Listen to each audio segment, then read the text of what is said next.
Salut tout le monde! Et voilà la nouvelle vidéo, comme promis il y a quelques jours. Donc la dernière vidéo, c'était sur le voyage astral.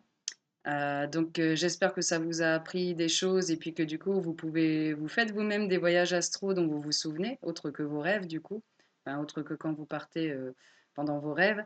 Et j'ai hâte de lire un petit peu vos commentaires, vos expériences, voir comment ça se passe pour vous. Est-ce que ça fait comme pour moi? Est-ce que vous avez d'autres ressentis?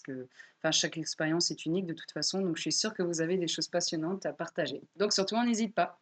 Et la vidéo du jour est consacrée du coup, toujours dans le domaine astral, du coup, le plan astral, mais là, en termes d'outils. Qu'est-ce qu'on peut faire comme outil? Qu'est-ce qu'on peut créer dans l'astral? Parce que vous allez vous rendre compte qu'on peut créer, en fait, je pense que c'est en illimité, en fait, tout ce dont on a besoin pour pouvoir améliorer un petit peu sa vie, en fait, pour pouvoir se protéger, voilà, il y a des applications vraiment infinies, hein. Je m'en sers maintenant, alors je dirais pas quotidiennement, mais déjà je m'en sers pendant tous mes soins, quand j'ai des choses à revérifier du coup. Et je m'en sers aussi pour protéger ma maison, je m'en sers pour protéger mes proches notamment. Enfin je m'en sers pour des tas d'applications en fait.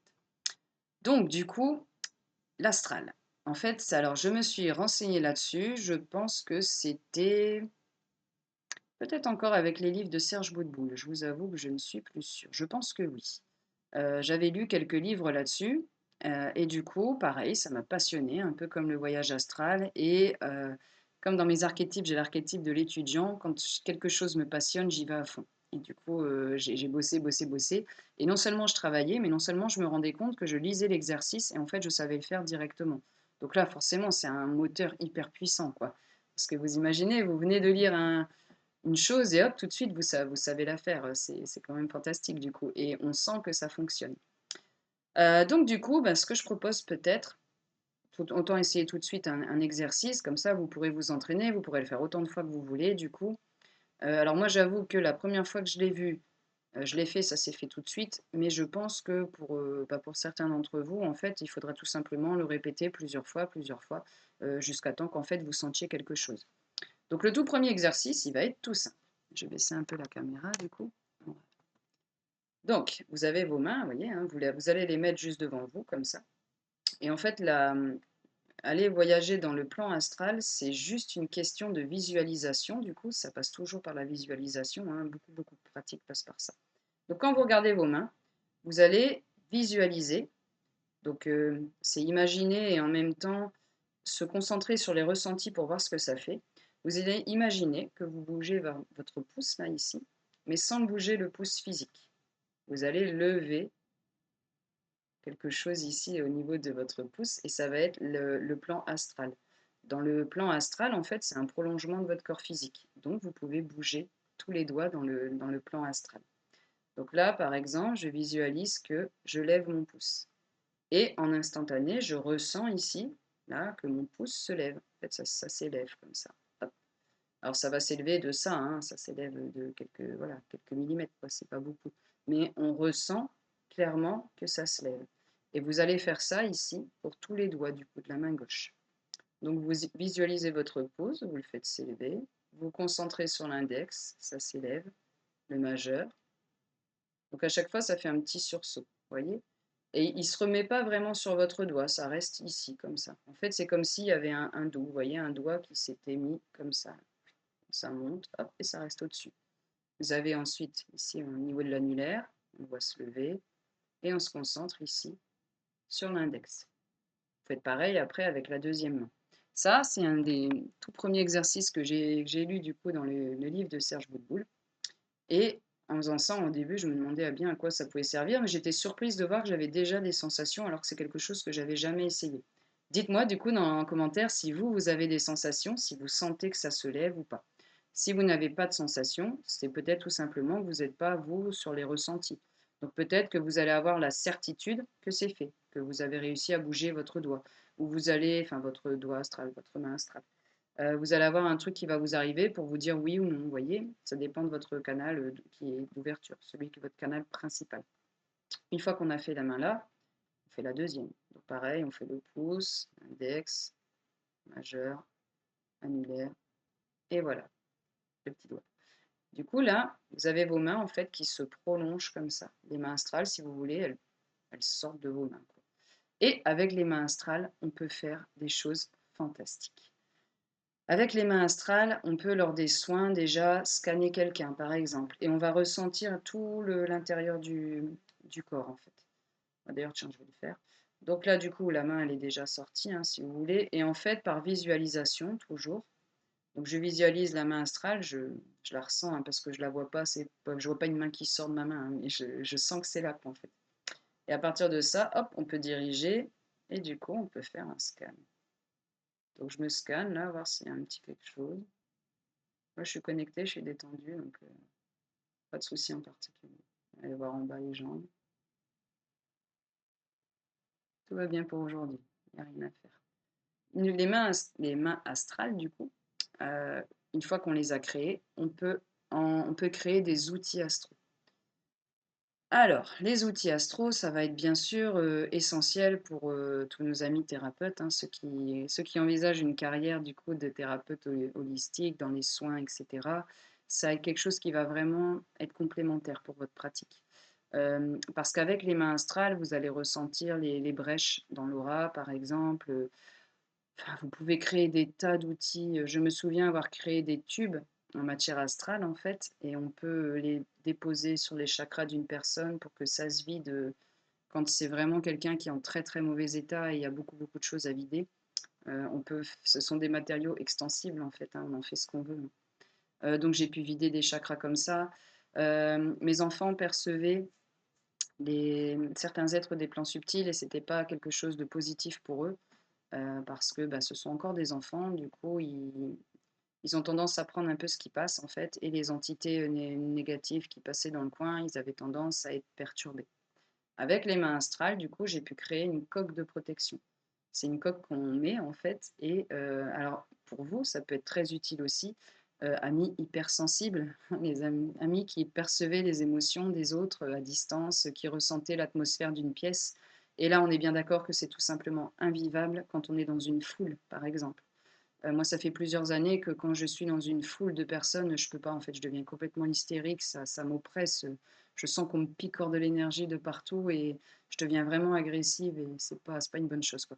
Donc j'évite un maximum tout ce qui est foule et quand je suis dans une foule de gens, il ne faut pas que je reste trop longtemps, hein.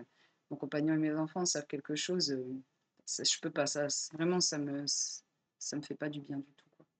Donc tant que vous êtes avec des personnes, positives, joyeuses, rayonnantes, pas de souci, vous chopez que du bon. Par contre, si vous êtes amené à côtoyer des personnes négatives dans votre travail, par exemple, ou même avec la famille, ça peut arriver, hein, ben, voilà, là, se protéger, c'est quand même vraiment bien parce que sinon vous avez vos émotions à vous, plus les émotions de la personne en face et je peux vous garantir que ça fait un sacré cocktail, hein, vous devez en savoir quelque chose. Là, ça va être les moments où d'un seul coup, vous êtes super énervé, vous savez pas pourquoi ou alors vous avez peur ou bah, imaginez toutes les émotions négatives que vous connaissez et c'est amplifié fois 10 parce que vous avez vos ressentis plus ceux des autres. Et alors, je vous raconte pas quand on est dans une foule, du coup, où on perçoit toutes les émotions de tous les gens qui passent, c'est pas tenable en fait. Donc du coup, pour se protéger, on ferme tous ces chakras au minimum, hein, on laisse vraiment pas, enfin, on se balade pas tous les chakras ouverts comme ça parce que sinon on chope tout ce qui passe, tout simplement. Et puis, on a une coque de protection autour qui fait qu'en fait, ça va un peu nous isoler du reste. Ça protège notre aura. Du coup, elle ne se mélange pas trop avec les auras des autres. L'aura peut s'expanser, mais elle peut aussi se rétracter. Donc, elle peut être vraiment coller votre corps. Et du coup, comme ça, vous n'êtes pas perturbé par les autres. Donc, une coque de protection, ça peut être vraiment fantastique. Avec les mains astrales, j'ai aussi fait des protections de ma maison. Donc, on peut créer des murs astraux, en fait. Et c'est vraiment une simple pratique de visualisation, hein, vraiment. Donc vous visualisez en fait, donc toujours vous faites sortir du coup vos mains astrales, comme je vous ai montré tout à l'heure. Vos mains, elles sortent ici, là, elles sont là, hop, et avec ça, vous créez des outils en matière astrale. Donc là, j'avais créé un grand mur, et en fait, ça faisait toute ma maison, et ça fait un peu comme un balai. Vous voyez, voilà, vous balayez toute votre maison, et tout ce qui est énergie usée, des vieilles énergies qui n'ont plus rien à faire là, toutes des choses qui n'ont plus rien à faire là, en fait, tout simplement, qui ne sont plus adaptées à votre énergie du moment puisque vous avez évolué, votre nouvelle énergie, du coup, si je puis dire. Hop, on va balayer tout ça et tout ça, ça va partir. Dans le plan astral, c'est là aussi où on ressent le plus les entités, donc on peut communiquer avec. J'en ai déjà eu qui sont passés dans la maison et je sais que dans le domaine astral, je pouvais les inviter du coup à sortir de chez moi si c'était pas souhaité le contact, ou au contraire essayer de discuter avec pour avoir les informations, savoir ce qu'ils faisaient là en fait, ce que je pouvais faire pour eux, pourquoi est-ce qu'ils venaient me voir. Donc vous allez pouvoir créer aussi, bon ça c'est vraiment des trucs pour des soins, hein, vous pouvez faire vraiment en fait, il y a pas de limite quoi. On peut imaginer un organe qui est malade et on peut aller voir carrément dedans, voir comment il se sent, avec les mains astrales du coup, voir s'il y a un problème quelque part. On peut même faire de la microchirurgie si vous voulez avec, enfin c'est ouais, un peu comme un chirurgien qui ferait son travail en fait. Donc nous on scanne, tout ça et j'ai trouvé les outils astro vraiment, vraiment, vraiment très intéressants quoi. Donc qu'est-ce que j'ai pu faire aussi avec la matière astrale? Donc à part tous les outils du coup qui me servent en soins, en fait moi c'est vrai que c'est vraiment, mis essentiellement sur ça en fait. Parce qu'après les outils, donc à part pour me protéger moi et protéger ma famille, après j'ai pas eu d'autres, besoins dans l'astral. Mais les applications, il peut y en avoir plein. Là, je vous invite du coup à vous renseigner, que ce soit sur internet ou à chercher, des livres ou pourquoi pas, pour voir si vous, ça vous interpelle, si vous avez envie d'essayer ces petites choses-là. Dites-moi si vous, vous avez réussi du coup à faire, les mains astrales du coup. Est-ce que vous avez réussi par exemple à vous scanner? Est-ce que vous avez ressenti quelque chose? Ça va faire un peu comme des petits picotements quand ça passe. Là, si je vois. Ouais, là, je sens en fait, à l'intérieur, mais je sens que c'est fluide. Vous voyez, s'il y avait quelque chose qui allait pas, on sentirait une gêne, il y aurait quelque chose qui nous interpellerait. Et ça fait, ouais, un peu vraiment comme des picotements. On sent un faisceau de lumière. Voilà, ça fait un peu comme une lampe torche. Voilà, c'est exactement comme si on sentait la lumière en fait qui se pose à divers endroits. Avec les mains astrales, oui, j'ai pu retirer des entités aussi. Les fois où je m'étais fait attaquer au début là, par les bestioles, les parasites qui venaient, et ça m'est arrivé, je crois, au cours de cette année une fois. C'était quelque chose que j'avais à faire du coup, quelque chose qui était dans un de mes enfants, une entité là qui était partie, qui était allée sur mon compagnon du coup, ça c'était un matin, à 8 heures, même pas eu le temps de boire le café. Et là, il était ouais, vraiment pas bien du coup et avec les mains astrales, du coup, j'ai pu scanner, j'ai vu le machin, j'ai ressenti le machin quoi et c'était vraiment pas bon du coup et j'ai pu le faire sortir et ça, c'était avec les mains astrales du coup. Mais je demandais bien sûr toujours l'aide des guides et tout ça pour aider, hein. Et ce machin-là, ouais, j'ai vu qu'il est parti. Après, je sais qu'il y avait une entité qui était venue, je l'avais accompagné par la porte d'entrée. Hop, merci, mais là, tu peux pas être là, parce que c'était pas une entité qui était positive. Donc ça aussi, c'est tout à fait, utile, hein. Pour l'instant, je vois pas d'autres applications sur ce que je pourrais vous dire, puisque moi, c'est vrai que c'est toujours lié aux soins, en fait, du coup, hein, vu que c'est mon métier. Mais si jamais je repense à autre chose, du coup, je ferai une autre vidéo. Si vous, c'est pareil, je suis toujours intéressée, vous connaissez les outils astro, vous en avez déjà fait peut-être, vous avez d'autres applications. Je suis vraiment curieuse de savoir ce que vous avez à partager là-dessus. Est-ce que vous avez déjà rencontré un autre thérapeute qui vous fait ça, enfin qui vous a fait ça, du coup, des objets astro? Est-ce qu'il vous en parlait, il ou elle? Voilà, c'est toujours intéressant de discuter. Je vous dis à très vite pour une prochaine vidéo et j'attends ben, vos petits commentaires au cas où, on n'hésite pas, hein, des questions, tout ça. On n'oublie pas de s'abonner pour pas louper les vidéos qui vont venir. Je pense que je passerai par YouTube aussi pour quand, parce que là je suis en train de créer des challenges du coup, un petit challenge sur 7 jours je pense pour commencer. Donc il ne faudra pas hésiter du coup à bien vous abonner pour pas risquer de perdre parce que ça va pas durer, ce sera des événements limités dans le temps pour que ce soit beaucoup plus ludique. Donc surtout n'hésitez pas. Et puis je vous dis à très vite pour d'autres vidéos. Ciao ciao!